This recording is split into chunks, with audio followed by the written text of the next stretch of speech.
Hi everyone, welcome to DNA. Today we've got a big surprise for you. Our special guest is Erik Mu. Welcome, Erik. Hi everyone. So, what are we really going to talk about today? I bet none of you would have guessed what Erik does. So, to start, Erik, why don't you tell us what you do? Me and my partner has a retail store at Soho, like 4,000 square feet space, and we have 2 floors. And the ground floor is for our fashion retail business, and the lower level is art gallery. We've been doing this for the past 2 years, so that's what we do. That's really awesome.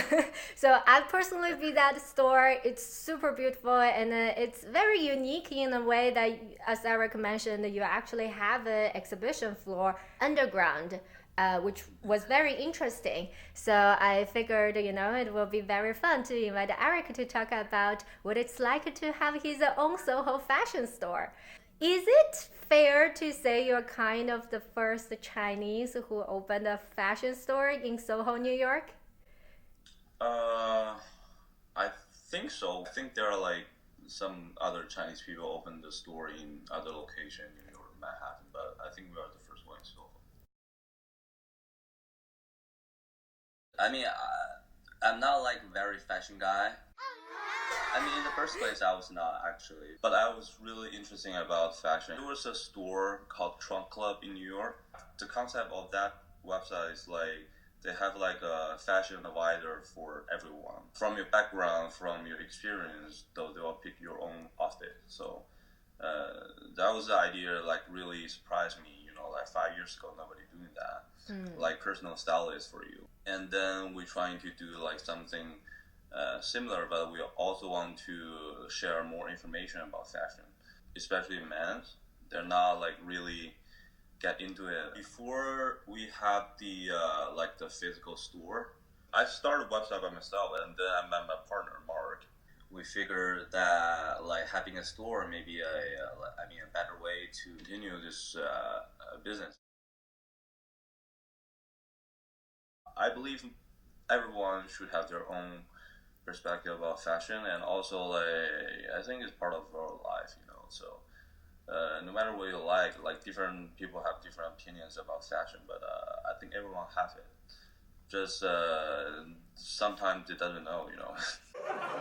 Very freedom, like you can do whatever you want. There are a lot of fashion icons in New York. Some of them you think they're really crazy for their outfit, but like they have. Have you seen any of those crazy fashion icons? Yeah, I mean, like I have to say, like when I just got in this business, I was really got shocked sometimes. Like trying to really know. I even like question myself, like is this really something you want to do?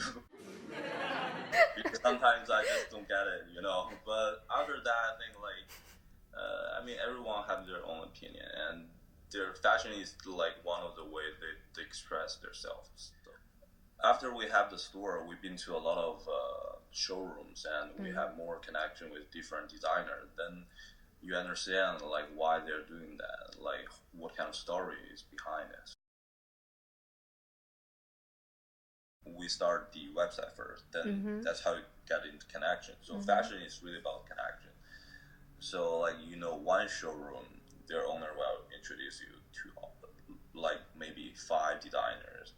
There is another showroom down the street, like in Soho, you can go check out as well. At the beginning, there is no brand know us, so we just send email to them, introduce us to them. We basically shoot like I don't know, more than 200 emails to all different showrooms and designers, and most of them reject us as well from the first place, because we're a new store. Like nobody wants to have their brand in a new store. The better brand you get, they'll have a lot of control on their distribution. It's really difficult at the starting point. Yeah, really difficult. If you run an online store, there'll be only a thing about like making order and make sale. But like for a physical store, you have to do the construction, interior design. You have to hire your stuff.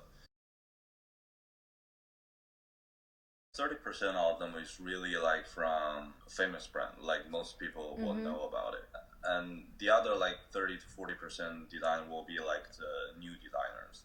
from Europe, from New York, and also like from China. And the rest of them is really like very, very new, and we trying to support them. There are two main seasons, so fall, winter, and spring, summer. During Fashion Week time, we'll go to see the fashion show first, and then all the little brands, they will have their own showrooms, and some of them have like showroom together, so we go to the showrooms.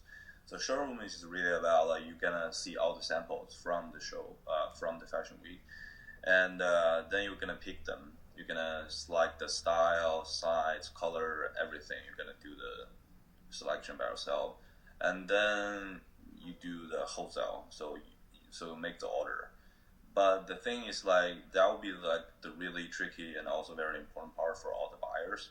So you have to have a lot of connection in the industry, and that's how you get into the showrooms, because all the showrooms not open for everyone. You know, they have to see if your store is qualified. It's good for the brand. Also, you have to acknowledge about like the fashion trend, because all those kind of stuff will available in 5 months. If you make the bad decision, and then all your selection will not like sell really good in the future. So fashion industry is really like you have to pick it first and then sell it like. There's usually a lag. Yeah, the timeline is really long actually. We have to go to the New York market, we have to go to the Euro market, including Paris and London, and we also need to, in the end, we have to go to the Chinese market and Japanese market. We want to create something about like really about like the lifestyle, I would say. I think art and fashion, it sounds like something you can like touch every day, but actually it will be like the easiest way you can get into every day, because you wear something every day, and you see the like the art piece every day, you know, like on the street or whatever, you know.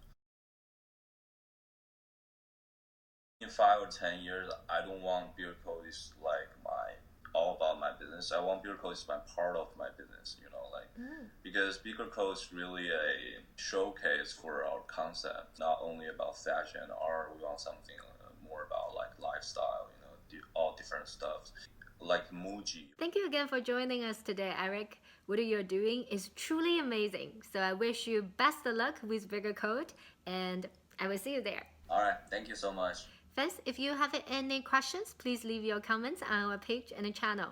And don't forget to subscribe. Let's do this tradition together.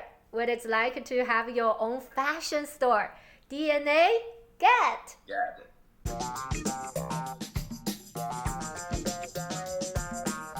Biggercode is really a joke at the beginning, you know. A joke? You know, bigger in Chinese, the pronunciation is really similar to Bigger.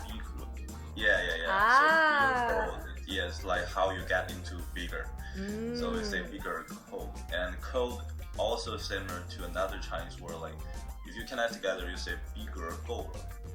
Oh, wow. What's the most challenging part to you?